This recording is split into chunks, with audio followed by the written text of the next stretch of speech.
A note before this one begins. If you like the stories that come out of this channel, the long ones, the slow ones, the ones that sit with you after the audio is finished and the room is quiet again, the full audiobook edition of my collected Appalachian folklore is available in the description below. It is narrated in this same voice, in longer form, meant for the drive home, or the last hour of a night that has already gone dark, or the porch light at the end of a road that no longer has neighbors on it. Consider it if the mood suits you. Now, let us begin. There are cabins in the Appalachians that nobody sets foot in anymore. Not because the timber has rotted, and not because the roof has fallen.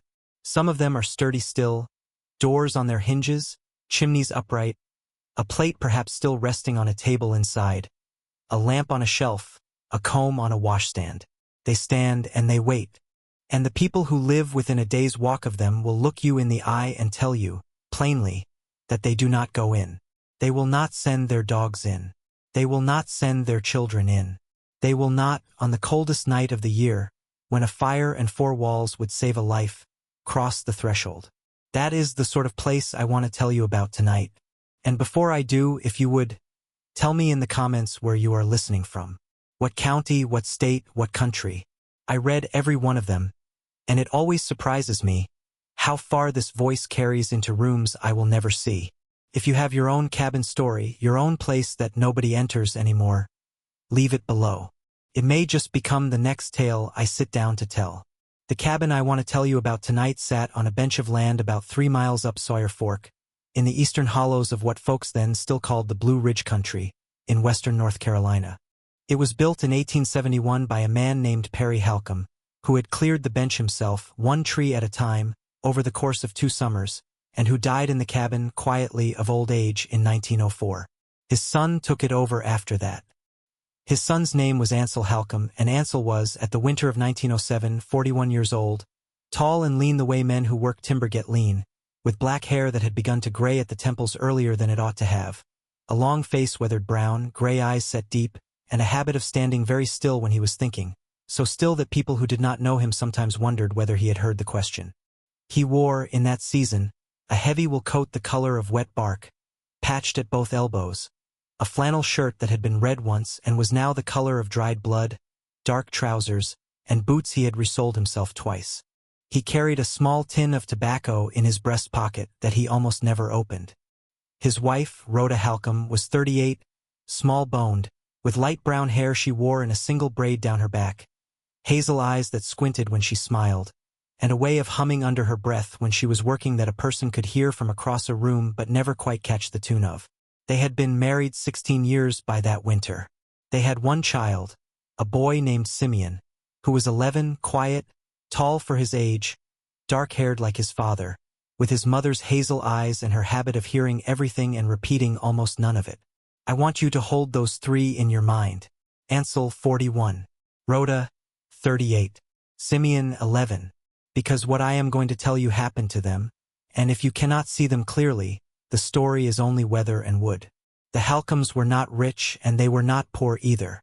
Ansel worked timber in the warm months, cutting for a small outfit down at Marshall, and in the cold months he trapped and he tended a smokehouse and he kept the cabin warm, and he read a Bible on Sunday nights out loud to his wife and his son because the nearest circuit preacher came through only every 3rd week, and even then not always in winter.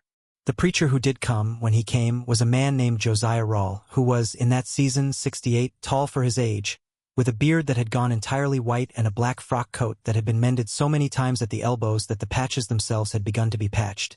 And Rawle would ride the length of the hollow on a small gray mare and take supper wherever supper was offered, and he was known to keep to the older forms of prayer even when the younger folks in Marshall had begun to prefer the newer ones. Rhoda kept a garden that fed them from July to first frost, and she took in mending from the 2 farm families down the road, the Cutlers and the Prine sisters, and she was known in the hollow as a woman who could bring a fever down. She was not a granny woman, not exactly. She would not have used that word. But she knew her plants. She knew boneset and pennyroyal. She knew the difference between the useful yarrow and the yarrow that was only pretty. She knew mullein for a cough and slippery elm for a throat. She knew which spring to draw from in the dry weeks of August and which one to leave alone because the water in it, she said, had a sweetness in it that would come back on you, and she kept a small cloth-bound book of receipts that her own grandmother had written in a hand that leaned so far right it looked like it was falling off the page.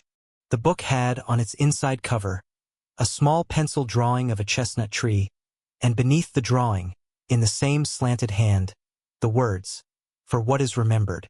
You should know one more thing about that family, and I will say it now because it matters later, and I do not want it to feel like I dropped it in front of you as a trick. Rhoda's older sister, Miranda, lived down in the town of Marshall, and Miranda was dying.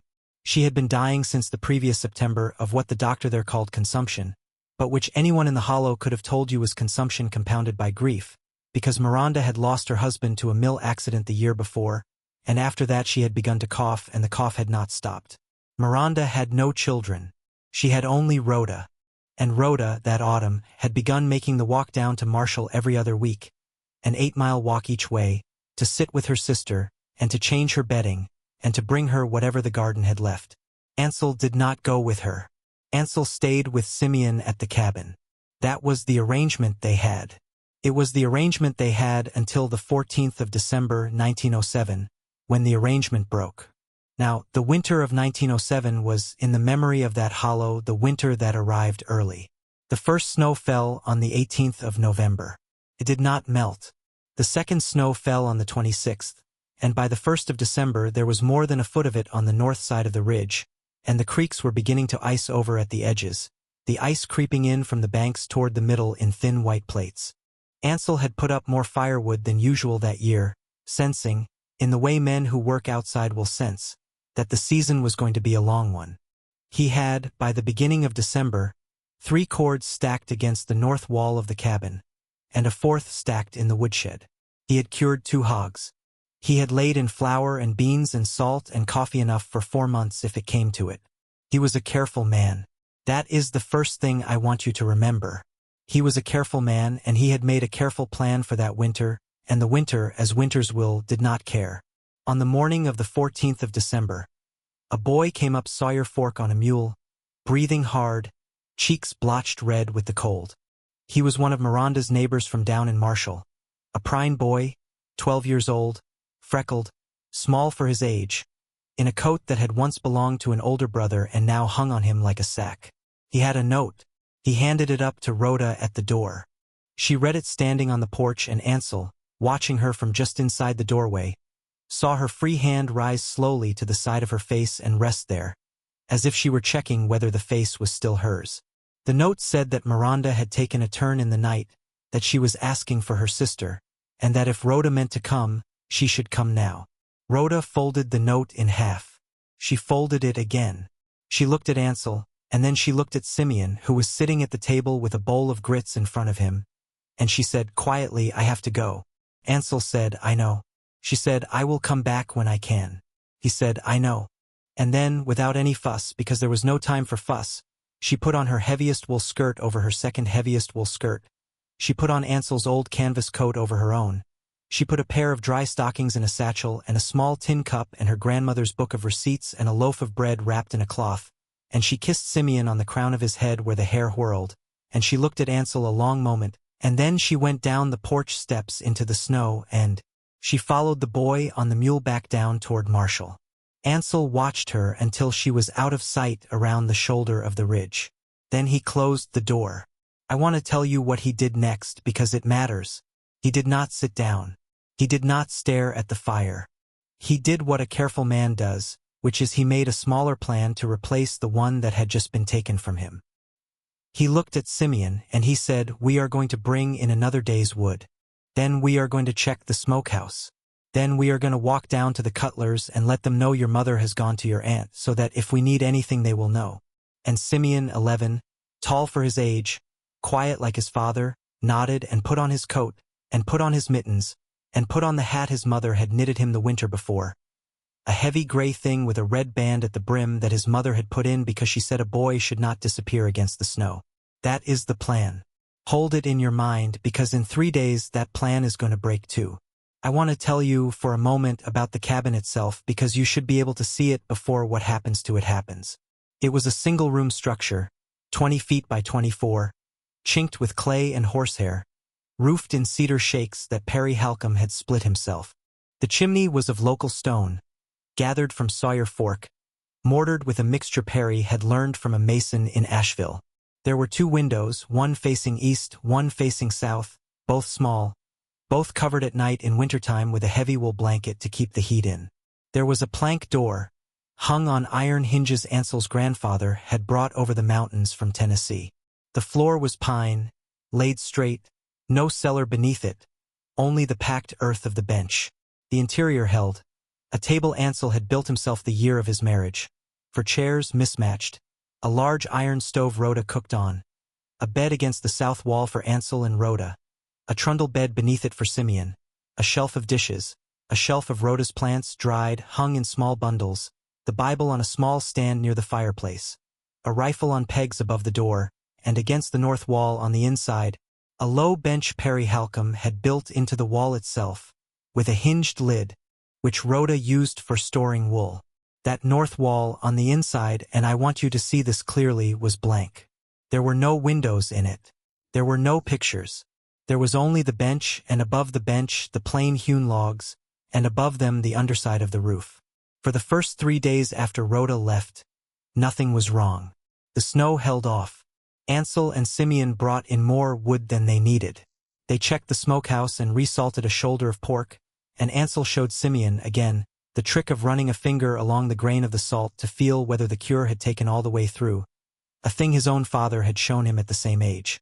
They walked down to the Cutlers, following the trail Ansel had cleared with an axe 2 weeks before Rhoda left, and Ansel spoke a few minutes on the porch with Alden Cutler, a slow, heavy man of about 50, black-bearded, big-shouldered, who nodded a great deal and said little, and the Cutlers' oldest daughter, a girl of 16 named Eleonora, dark-haired, tall, with a serious face and a small mouth, sent back with them a small crock of apple butter for Simeon, wrapped in a bit of clean linen, and told them that if they needed anything at all, one of the boys could ride up, and that she had put by 3 quarts of chicken broth that she would send if either of them took sick. They came home. Ansel read a chapter of Ecclesiastes out loud that night, the one about a time to every purpose under heaven, and his voice, in the small warm room, sounded, Simeon would say later, exactly the way his father's voice always sounded on a Sunday, no different, no warning in it. Simeon fell asleep at the hearth. Ansel carried him to the trundle bed. He banked the fire. He checked the door. He slept. On the 4th day, on the 17th of December, the dog began to behave wrong. The dog was a red hound named Bristow, 6 years old, a lean, careful animal that Ansel had trained himself from a pup out of a litter Alden Cutler's bitch had thrown. Bristow slept most nights on the porch, in a nest of old sacking, and came inside only in the coldest hours before dawn. That 4th morning, Ansel opened the door to let him in, and the dog would not come in. The dog stood at the top of the porch steps and looked, not at the door and not at Ansel, but at the north wall of the cabin. He looked at the wall the way a dog will look at a snake in the grass. He did not growl. He did not bark. He only looked. Ansel called him. The dog did not move. Ansel walked out onto the porch, and only then did the dog come to him, and even then the dog kept his head turned back over his shoulder toward the wall, as if he were being asked to leave a room in which something was still watching. Ansel did not think much of it then. Dogs are strange creatures, and Bristow had been strange before, once for a whole week over the scent of a bear that had passed within a half-mile of the cabin and never come nearer. But that night, and I am asking you to sit with this, that night, when Ansel and Simeon were sitting at the table after supper, they heard, from the north wall, a knock. It was one knock. It was not loud. It was the kind of knock you might make on a friend's door if you had come at a bad hour and did not want to wake the house. It was, unmistakably, a knock made by a knuckle on wood. Ansel set down his spoon. Simeon looked at him. Ansel stood, and he went to the door, and he opened it, and he stepped out onto the porch, and he walked around to the north side of the cabin, holding the lantern up, and there was no one there. There were no tracks in the snow. There was 1.5 feet of snow up against the north wall, an old drift, unbroken, smooth as a made bed. He stood there for a long minute, breathing white air, the lantern hissing softly beside him, and then he walked back around to the front and came inside and closed the door. He said to Simeon it was the wood settling. Simeon nodded. Neither of them believed him. That is the beginning of the ladder I want to walk you up. because the second knock came the next night at almost the same hour, and there were 2 of them that time. And the night after that, the 6th day, there were 3 evenly spaced, a full breath apart, the way a man will knock when he wants to be heard but does not want to seem rude. And on the 7th day, when Ansel walked out into the snow again to look at the north wall, he found a small pressed place in the drift, not a footprint, not exactly, but a hollow, a bowl shape, as if someone had leaned against the wall for a long while and slowly slid down. There were no tracks leading to it. There were no tracks leading away. Only that pressed place in the snow, and around it the smooth surface of the drift, undisturbed. I have to stop here and tell you something plain. I am a careful teller. I try not to reach beyond what I can say. And what I can say is that a knock on a wall with no one on the other side of it is not the worst thing that can happen to a person in the woods in winter. The worst thing is the pattern. Because Ansel, being who he was, began to count. And what he counted over the next several days was this. On the 8th day, the 9th of the 14 days Rhoda had been gone. There were 4 knocks, spaced out, patient, and after the last one a long silence in which the fire in the hearth popped once and bristow. On the porch, whined so low it was almost a hum. On the 9th day, 5. On the 10th day, 6, and the 6th was, Ansel would say later, softer than the first 5, quieter, closer to the wall itself, as if whoever was making it had leaned in and made it barely with a knuckle at all. On the 11th day, 7. He wrote them down in the margin of the Bible in pencil because he had nothing else to write in. 7 knocks on the 11th day. 7 knocks on a north wall with no tracks in the snow. And this is where I want to give you the phrase that carried this story for me when it was first told to me, by a woman named Ruth Trantham, who lived within 4 miles of that cabin for the whole of her life and who died in 1981 at the age of 93, and who told me, in a voice that had gone very quiet, that when she was a girl she had heard her father say it, and her father had heard it from Ansel himself, on the one and only night Ansel would ever speak of it, and the phrase was this: something is counting the days. Something is counting the days. That is what he wrote in the margin of that Bible next to the tally. Something is counting the days. And he wrote it, and he closed the Bible, and he sat with his hand on the cover of it for a long time, and then he did what a careful man does when a careful plan has begun to fail. He went for help. On the morning of the 12th day, he told Simeon to stay inside, to keep the fire up, to bar the door behind him, and to open it for no one who was not his father.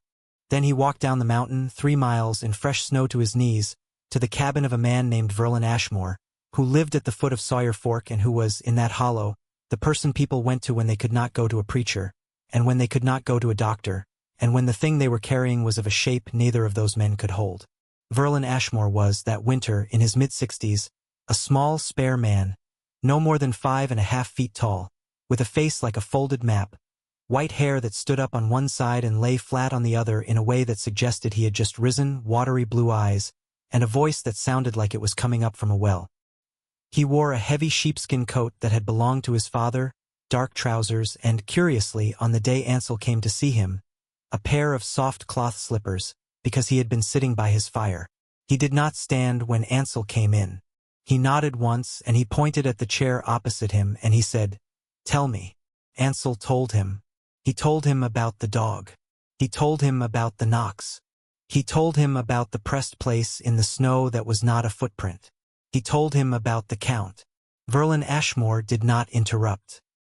He listened, with his watery blue eyes fixed somewhere in the middle distance, and once, when Ansel described the 6th knock, the softer one, Verlin Ashmore's hand, resting on the arm of his chair, tightened briefly, and then loosened again, and Ansel took note of that and said nothing about it.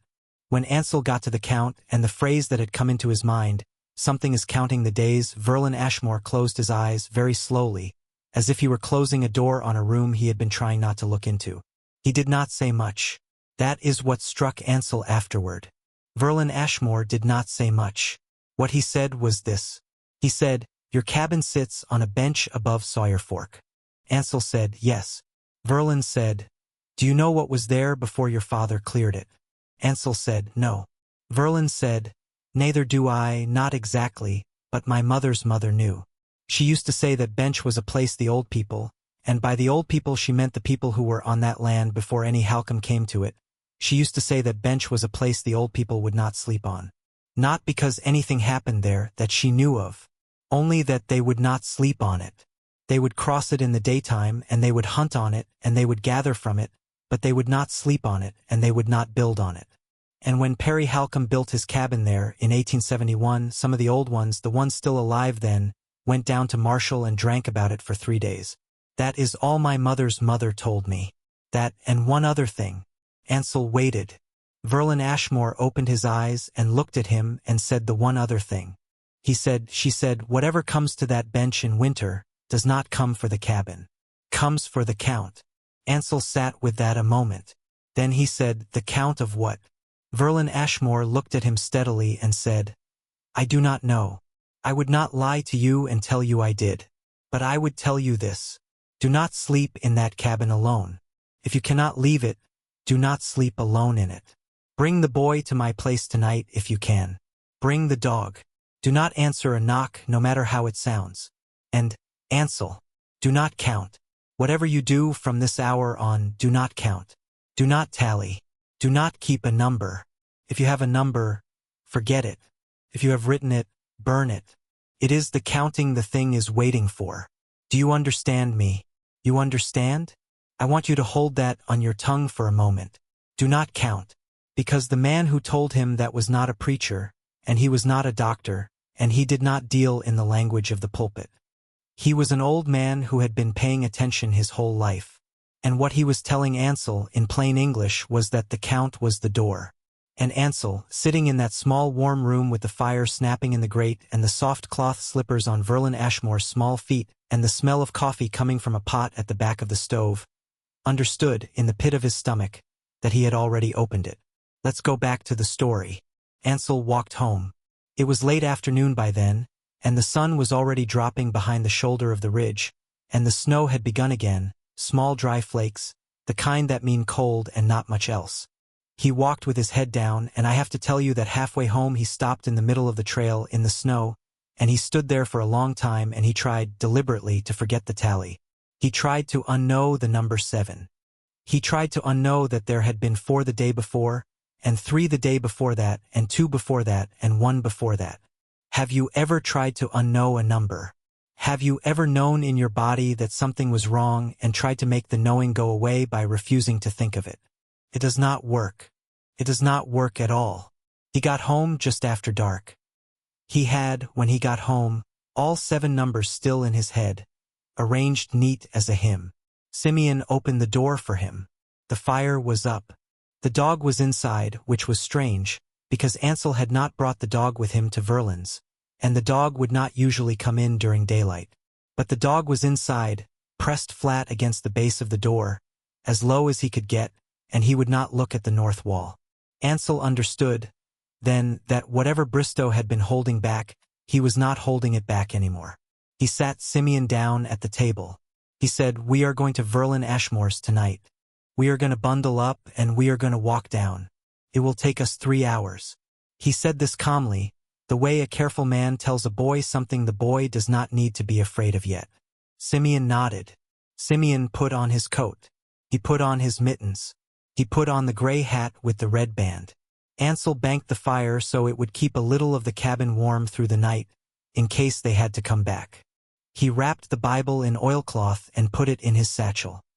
He was going to burn the tally in Verlin Ashmore's fire, not his own. He put on his coat. He put a lead on the dog. He picked up the lantern. He opened the door. And the plan, the careful second plan, made in the space of a few minutes, the plan meant to save his family from a thing he could not see. The plan broke the moment his foot crossed the threshold, because the 8th knock came then, and it did not come from the north wall, and it did not come from outside at all. It came from directly behind him, in the cabin, from the middle of the floor, as if someone had knocked once, plainly, on the underside of a board. The dog did not bark. That is the part one want you to sit with. The dog did not bark. The dog folded, slowly, at the shoulders, and lay down at Ansel's feet, and did not move. Simeon was already on the porch. Ansel stepped back into the cabin. He looked at the floor. It was a plain floor, plank pine, well laid by Perry Halcomb 36 years before, no cellar beneath, only earth. He stood a long moment. He counted, without meaning to.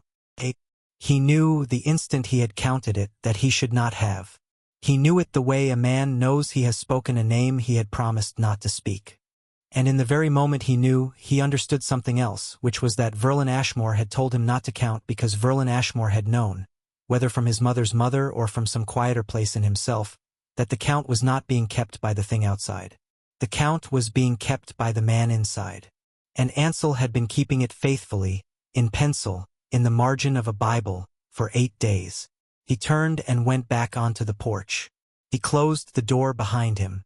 He took Simeon by the shoulder and he walked, and behind them, from inside the cabin, the 9th knock came. He heard it through the closed door. It was not louder. It was, in fact, softer. It sounded, and I am telling you this the way it was told to me, it sounded polite. It sounded, Ruth Trantham said, the way a neighbor knocks who has decided to wait as long as is necessary. He did not turn around. He did not look back. He did not look back when the 10th knock came, quieter still, from somewhere further inside. He did not look back when the dog, walking beside him on his lead, whimpered once, very high in his throat, and then walked the rest of the 3 miles in silence. He did not look back. They got to Verlin Ashmore's a little after 11 that night. Verlin was still awake. He had, Ansel understood, been waiting. He did not ask questions. He put a kettle on. He put Simeon in a bed in the back room under 3 quilts, and he sat with him a minute, and Simeon, who had not cried on the walk down, cried then once hard into a pillow, and Verlin put a hand on the boy's shoulder and left it there until the crying stopped. Then Verlin came back to the front room and sat down opposite Ansel, and Ansel took the Bible out of the oilcloth, and he opened it to the page with the tally, and he tore the page out, and he handed it to Verlin, and Verlin, without a word, put it into the fire. It burned in the way pages burn, curling first and then flaring, and Verlin watched it go, and when it was ash he said, "That is a beginning. That is not an end." Ansel said, "What do I do?" Verlin said, "You do not go back tonight. You do not go back tomorrow. You do not go back until Rhoda comes home, and when she comes home, you all 3 go down to Marshall together, and you do not sleep in that cabin again until you and I have gone up and looked at it in daylight. And you do not count. From this hour until you die, if you can help it, do not count. Not the days. Not the knocks. Not the number of times you catch yourself thinking about the bench. If you catch yourself starting a tally, set it down. Let it slip. Ansel did not count. He sat by that fire until dawn. He did not sleep. He did not count. Rhoda came home on the 28th of December. Her sister, Miranda, had died on the 26th, quietly, in the early morning, and Rhoda had stayed to sit with her, and then to help wash her, and then to help the neighbors with the small arrangements a poor woman gets in a town like Marshall. Rhoda walked up Sawyer Fork on the 28th in a borrowed pair of overshoes, exhausted, thinner than she had been 2 weeks before, with her sister's small brass locket in her pocket, and when she came around the shoulder of the ridge she did not go to the cabin. She went to Verlin Ashmore's, because a boy from the Cutlers had run word down that Ansel and Simeon were there. She sat by that fire, and she listened to Ansel tell her, in a voice that was very quiet, what had happened. She did not interrupt. She did not weep. She had been weeping for 2 weeks, and there was, that afternoon, no more of it in her. When he was finished, she said only, "We will not sleep in that cabin again." They did not. Ansel went up to the bench that spring one more time in daylight, alone, without telling Rhoda he was going, to gather a few things they had not been able to carry out on the walk down. He took his father's tools out of the smokehouse. He took the iron hinges off the door of the cabin and put them in a sack. He took the small pencil drawing of the chestnut tree out of Rhoda's grandmother's book of receipts, cut it out with his pocket knife, folded it into his coat pocket. He did not touch the Bible. He did not sit down at the table.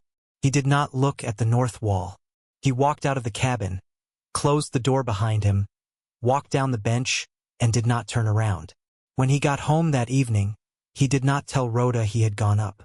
She looked at him once over her sewing when he came in and did not ask, and he understood, and he put the pencil drawing of the chestnut tree in a drawer in the kitchen, and there it stayed for the rest of his life. Now, I want to tell you what happened next, because it is the part that people in that hollow talked about for the rest of their lives, and it is the part where the world outside, the ordinary bureaucratic world of deeds and letters and paperwork, confirmed for the Halcombs that what they had lived through was not something they had imagined, and did not and does not admit of an ordinary explanation. On the 2nd day of January 1908, Ansel and Verlin Ashmore walked up Sawyer Fork together, in daylight, in bright hard sun on new snow, to the cabin. They walked slowly. They did not speak much. When they got to the bench of land, they stopped at the edge of the clearing, and they looked at the cabin. The cabin was standing. The door was closed, exactly the way Ansel had left it. The chimney was cold. The snow was undisturbed all around the cabin, in every direction, for as far as they could see except in one place. On the north side of the cabin, in the drift against the wall, there was a track. It was not a footprint. It was a long, narrow depression in the snow, running the length of the north wall, from the northeast corner to the northwest corner, as if something had lain along the base of that wall the whole time they had been gone, the whole 2 weeks and more, and had only just risen and moved on. The depression was, Verlin Ashmore said afterward, about the length of a grown man, if a grown man were laid out very straight. There were no tracks leading to it. There were no tracks leading away. Ansel did not go inside the cabin that day. Verlin did. Verlin went in alone, and he stayed in for perhaps 4 minutes, and when he came out he closed the door very carefully behind him, the way a man closes the door of a sick room, and he said, "We are going to leave it." Ansel said, "Leave it how?" Verlin said, "Leave it the way you leave a grave." They walked back down together. Ansel never asked Verlin what he had seen inside. Verlin never told him. In the summer of 1932, near the end of Verlin Ashmore's long life, a nephew of his named Ellis Ashmore asked him, one evening on the porch, what he had seen in the Halcomb cabin that afternoon in 1908, and Verlin, who was then in his late 80s and who had grown quieter as he grew older, thought a long time before he answered, and what he finally said was only this. He said, "The pencil was on the table. The Bible was open to the page. There was fresh dust on the floor by the north wall, in the pattern of a man's shoulder, as if a man had leaned there. Nothing else was wrong. Nothing at all." He said the word nothing twice. Ansel sold, that spring of 1908, the timber rights on the bench to the outfit down at Marshall, and he moved his family down into a rented house on the edge of town, close enough to Miranda's grave that Rhoda could walk to it on Sundays. He never went back up to the cabin. Simeon never went back up to the cabin. When, years later, in 1923, the outfit sent a crew up to Sawyer Fork to log the bench, the foreman came back down after one afternoon and said the men would not work the bench and would not sleep on the bench, and if the company wanted the timber off that ground it would have to send a different crew. The company sent a different crew. That crew, too, refused. The timber on that bench, so far as I have been able to learn, stands there yet. Here is the part one promised you. In the spring of 1908, Ansel wrote a letter, a careful letter in his careful hand, to the county records office in Asheville, asking for the full history of the deed to the bench of land above Sawyer Fork on which his father had built the cabin in 1871. He wanted, he said in the letter, to know who had owned the land before Perry Halcomb had cleared it. He wanted, he said, to know as far back as the record would go. The county records office wrote back. The letter he received is still, so far as I know, in the possession of the family. It says, in the plain typewritten prose of a county clerk, that there is no record of any prior owner of the bench of land in question. It says that Perry Halcomb's deed of 1871 is the first deed of record for that parcel. It says, and I am quoting now from the letter itself as it was read aloud to me once by Ruth Trantham, that the parcel in question does not appear on any survey map dated prior to the year 1871. Its inclusion in the survey of that year appears to have been made in error, as the parcel does not correspond to any adjoining tract in the surrounding grid, and the acreage figures do not resolve. We are unable to furnish a prior owner. We are unable, in fact, to confirm that the parcel legally exists. Please advise. I want you to sit with that. Please advise. A county clerk in 1908 in Asheville, North Carolina, writing to a man who had lived on a bench of land his father had built a cabin on 36 years before, telling him, in the plainest possible bureaucratic English, that the land his cabin sat on did not, by any record the county could produce, exist. Not in a way anyone could argue with. Not in a way the county was prepared to defend in court. Only quietly, on paper, in a filing cabinet in Asheville, the parcel did not resolve. The numbers did not close. The map did not admit its own edge. Ansel Halcomb kept that letter. He kept it in the same Bible from which he had, a few weeks before, torn out the tally. He never wrote to Asheville again. He never spoke of what the letter said outside the walls of his own house, and even inside those walls he spoke of it only twice, once to Rhoda in 1908 and once to Simeon in 1930 on an evening when Simeon, who was by then a young schoolteacher in Marshall, came home to visit and asked, quietly at the kitchen table, whether the cabin was still standing, and Ansel, who was then 64, looked at his son a long time, and then went into the bedroom and came back with the Bible and opened the Bible to a page near the back where the letter was folded, and set the letter on the table between them, and let his son read it, and, when Simeon had finished reading, took the letter back and folded it again, and put it back into the Bible and closed the Bible and said only, "I do not know what to make of it. I have never known what to make of it. I do not think I am going to." He kept that letter until he died in 1939, at the age of 73, of a stroke, quietly in his sleep, in the rented house on the edge of Marshall. He never went back to the bench. Rhoda never went back to the bench. She lived until 1946, and she raised Simeon, and she did not remarry, and every year on the 28th of December, the day she had come home from her sister's dying, she would go out into her yard in whatever weather, and she would stand for perhaps a quarter of an hour facing north in the direction of Sawyer Fork, and she would not speak and she would not weep, and then she would come back inside and put the kettle on. She did that every year for 38 years until the year she died, and Simeon, who was by then a grown man of 50, watched her do it every year and never asked her what she was doing because he already knew. That is the ritual I want you to keep. Because the story is not the cabin. The story is not the knocks. The story is a woman standing in her yard, once a year in the cold, facing north, doing nothing, for a quarter of an hour, for 38 years. That is what the winter of 1907 left behind, in that family, when everything else about it had faded. A quarter of an hour of silence, once a year, facing a place that, on paper, does not exist. Simeon Halcomb lived, himself, until 1972. He was a schoolteacher in Marshall for 41 years. He married, once, a woman named Cora Bragg, who was, at the time of her marriage, 28, red-haired, small, with a laugh that people in that town said could be heard 3 houses down. They had 2 children, a girl and a boy, and Simeon, who as a child had heard the 9th knock through a closed door and the 10th knock further inside than the 9th, never spoke to those children about what had happened at the cabin. He told his wife once in the 2nd year of their marriage, and after he told her she said, "I am not going to ask you about that ever again, and I am not going to speak of it to anyone, and you are not either." He did not. She did not. Their children grew up in a house in Marshall in which Sawyer Fork was a shape on a map and nothing else, and the cabin was not a story, and the north wall was not a thing that had ever been knocked upon, and the winter of 1907 was, so far as the household went, simply the winter Aunt Miranda had died.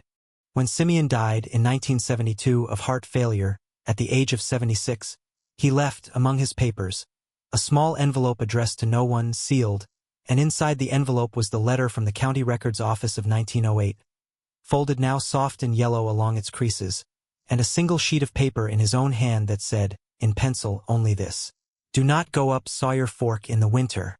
Do not sleep on the bench. If you have counted, forget the count. The bench is still there.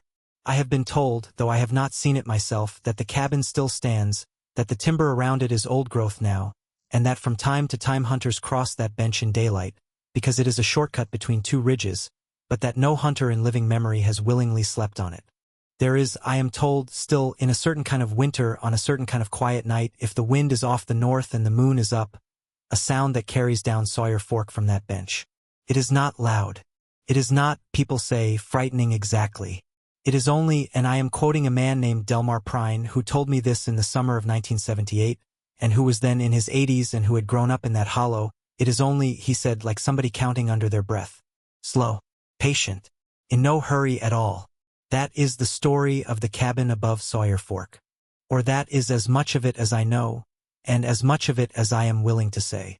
There are parts of any old story a careful teller learns to hold back, because the telling of them changes them, and not always for the better, and I have tried, in this one, to give you what I was given, and no more and no less. If some of the shape of it seems soft at the edges, that is because the shape of it was soft at the edges when it came to me, and I have not sharpened it up to please anyone. I want to ask you something before I go. Have you ever known a place like that?